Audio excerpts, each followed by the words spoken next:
he's been charged with starting this dialogue process. In an interview on Sunday night, he said that we do respect people's rights to protest, to hold sit-ins and so on. There are hundreds who've been camped out in Pearl Roundabout in the centre of Manama for several weeks now. Some Bahrainis, if you go on Twitter and Facebook and the like, there's a debate raging as to whether this should be allowed or not, because some people say it's stopping businesses from functioning normally. Anyhow, the government say that people can protest, but at the same time they're sending very strong messages that they won't allow this to continue forever because they say the economy's being harmed. Okay, thanks very much. The view of our correspondent there on the ground in Bahrain. Well, let's go back to our main story now and the ongoing violence in Libya. We can talk to Dr. Abdo on the line now. He's in the Libyan town of Ras Lanuf.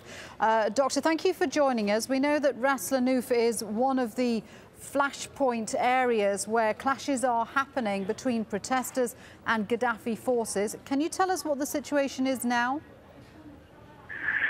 Okay, thank you very much. I think yesterday everything was fine, and the revolution people controlling Ras Lanuf completely, and we were very happy and celebrate this victory. And yesterday morning they are going straight ahead to Bin Jawad. It's about 50 kilometers from Ras Lanuf. When they reach there, the people there, they deal with them very nicely and they encourage them. After that, they are going straight about 50 kilometers to area called Wadi al-Hamar. But they heard some of the people there in Bin Jawad called them. There is some people attack them.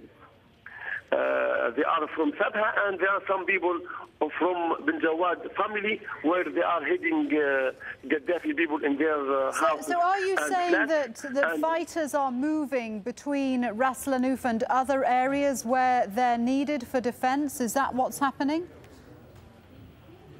Yes. And those people, they have snipers on the top of the houses. The revolution people, they don't like to hurt the building there because there is ladies and old people and also children.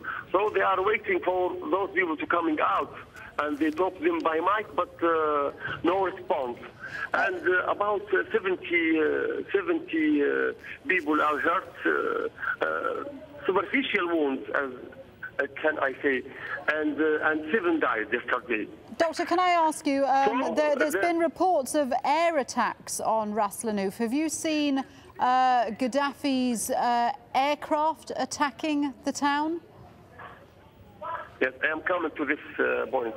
Then the revolution people withdraw to Ras Lanuf, and today morning they are receiving support from Benghazi and from Jdebi and Brega.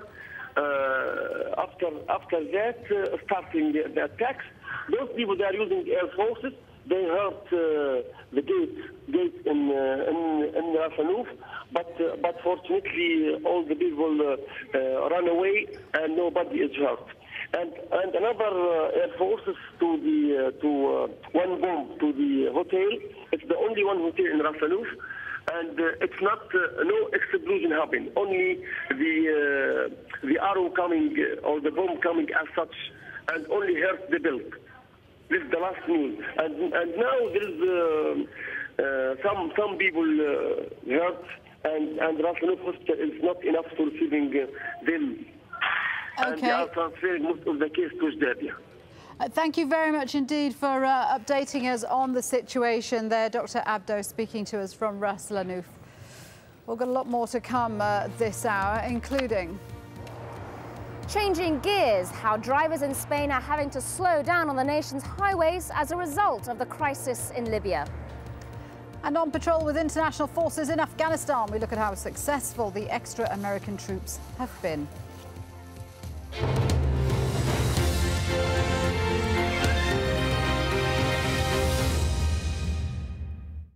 It's filled with surprises, yet with a touch of the familiar.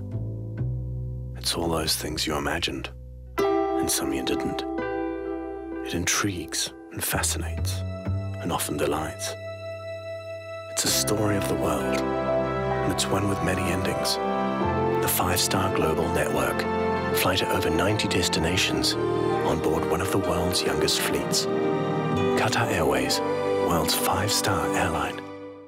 On the next Rizkan show, 1,000 women dying every day. That's roughly the toll from pregnancy and childbirth-related issues, all largely preventable. We look at maternal health issues. Rizkan, at this time on Al Jazeera.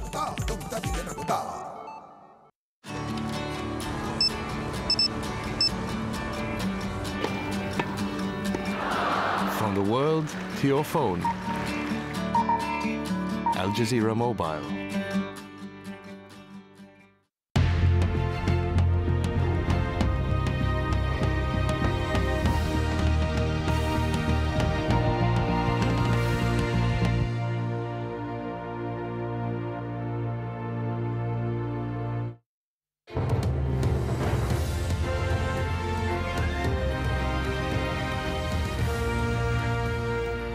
Welcome back. You're with Al Jazeera. The latest developments in our top story. Pro-government forces have been bombarding rebel groups in the Libyan oil town of Ras Lanuf. It's all part of the fight back by Libya's leader. This was a scene less than an hour ago as rebel fighters came under attack from the air. Meanwhile, leaders of the Libyan uprising have made it clear they will only begin talks about the future of the country if Gaddafi quits. A former prime minister has appeared on state television urging opposition forces to negotiate. Well, the unrest in Libya is causing new fears for the global economy. Attacks on oil depots and slowdown in the production there have caused US crude oil to hit a 2.5-year high. It's rising above $106 per barrel. As a result, stock markets have taken a hit. London's benchmark FTSE 100 index fell about 0.5% in early trade, and Tokyo's Nikkei average 1.8%. Of course, the unrest in Libya is starting to have an impact around the world. With those oil prices rising, the Spanish government is bringing in measures to cut fuel consumption. Sonia Gallego explains. There's a change of pace happening on highways throughout Spain. Across the country, drivers are being encouraged to ease off the pedal, and it's all in aid of conserving energy. The unrest and uprisings experienced in oil-rich Arab countries have meant a surge in the price of petroleum, spelling trouble for countries dependent on imports. Well, we are pretty sure, because we have made a lot of studies dealing with this problem, and our conclusion is that we save at least 0.7 liters per 100 kilometers. Around 80% of the country's energy relies on imported oil and gas. That's a fifth above the average for the entire European Union. So for the next 4 months, the speed limit on Spain's highways goes down from 120 kilometers per hour to 110. That, says the government, will reduce oil imports by 5%, saving the country just over $3 billion. Well, Libyan oil currently accounts for just over